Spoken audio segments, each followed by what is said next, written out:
question is, how much power do you exactly have to change Unitech? Okay. Basically, at the moment, this might get slightly boring. We have great relationships, great control, and great ways of influencing the academic side of Unitech. We've got clear channels of communication.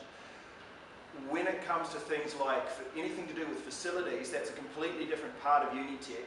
They're very money focused. They're very focused on the bottom line and how much is this going to cost, and they don't care very much about how it's going to affect students or what we think about it. So as far as changing anything like that, more car parks, better food, all these things that, to be honest, keep getting brought up every election and keep not actually improving much. The way we're going to change that is by leveraging our relationships with senior management and getting more control over that directorate, over the facilities management part of Unitech.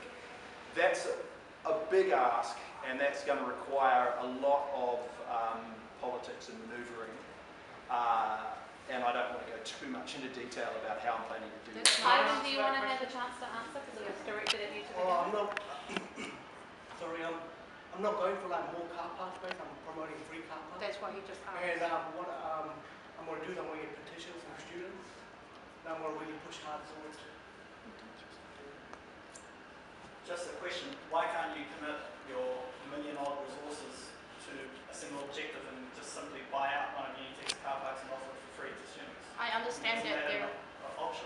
Can I answer the previous question first, in regards to car parks?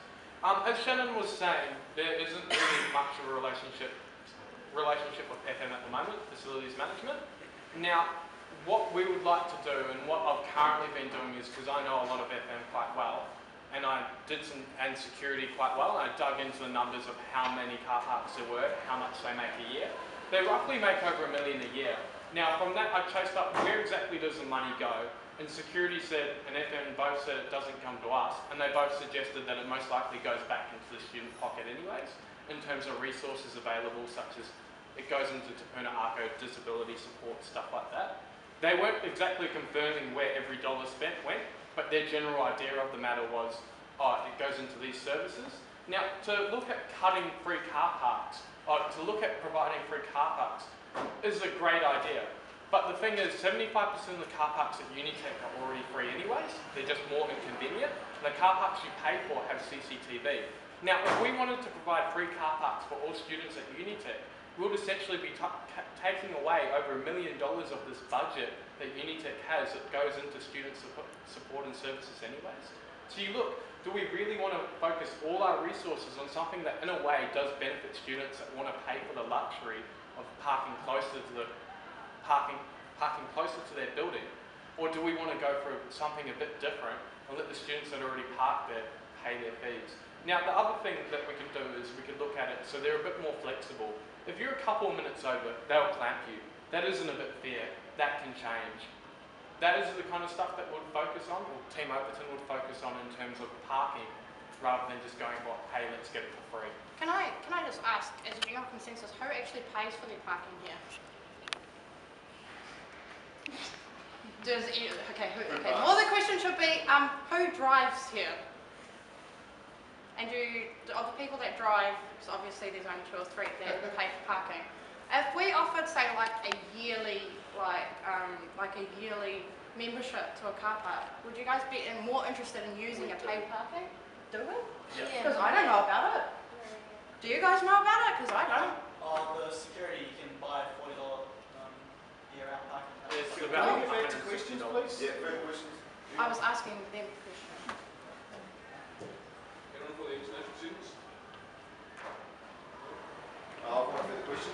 So when it comes to you guys making decisions based around people's lives, because it's something we take your education quite seriously, from left to right, what sort of moral convictions do you have to base your decisions on?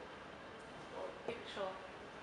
Exactly what you mean by that. Okay, so your moral background, what do you dig back on when you have to make a decision that is going to affect somebody's life? Will you comment on that?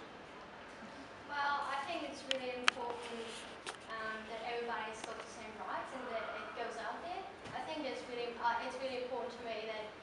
everybody gets feared, because like, especially like talking as an international student, I didn't even know who my international representative was so far, so there wasn't a lot going on, and I think that work ethics, like if you go into work ethics, I think it's really good that you look at the rules of Unitech and that you actually follow them rather than breaking them and make it more difficult for other people to take Unitech. I don't know if that makes sense, but that you respect and that you've got some good work ethics, that's really important to me. Well, I would like to say that the international representative is like, even I didn't know who's the international representative here, and like I had many doubts, many questions, but like I used to directly go to the office there instead of meeting the rep. So I feel that I'll tell people and people can come to me and I can help them according to their problems and then try. So, I guess based on my ethics and role, I like to be fair and honest and give everybody an equal chance to be heard. It's about all there is. I've got no religious convictions or anything like that. I just believe in fairness and equality. I personally think that as an organisation, if a student or anyone comes to us and asks for help, we should be able to provide some assistance, no matter how big or small the concern may seem to us, because obviously it's had quite an impact on the student from various things, from academic to social welfare, across the board. We should just be really supportive of the students here at Unitech, and I think that's one of our ultimate goals is, providing support to our students in any way, shape or form we can. Look, I don't really care if someone's black or white, gay or straight. If they're a student here, then it's our onus to kind of help them in the best way we can. Now, I don't know where you're coming from in your question, if it's directly one-on-one or if it's a greater figure. In terms of a greater figure of students, I see that almost 50% of students that come through these gates will not walk away with a qualification, and we need to look at the bigger picture sometimes if we're going to improve the lives of as many Unitech students as we can.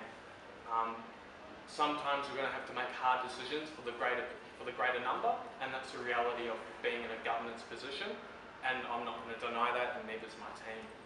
At the same time though, if the service is available, it's going to be available to every student that needs it or is eligible for it. If you're disabled and there's a special thing for disabled people, the reality is we need to help this disabled person more than we need to help Mr. Joe Bloggs. If Mr. Joe Bloggs can do it by himself and the disabled person can't. So if we had to pick or choose from there, that would be the same.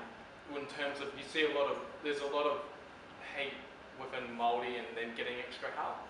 It's not so much.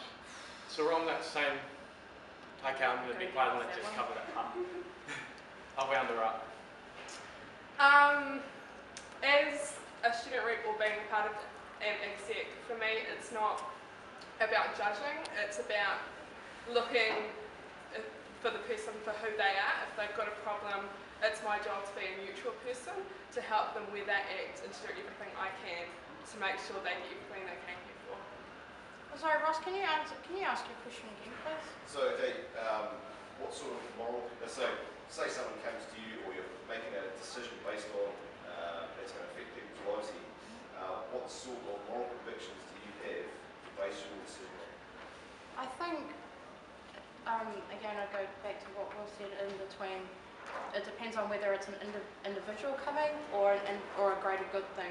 I think as an individual, it will go on a case-by-case basis, and you would weigh up what's going to affect this person the most and what we can do to help them.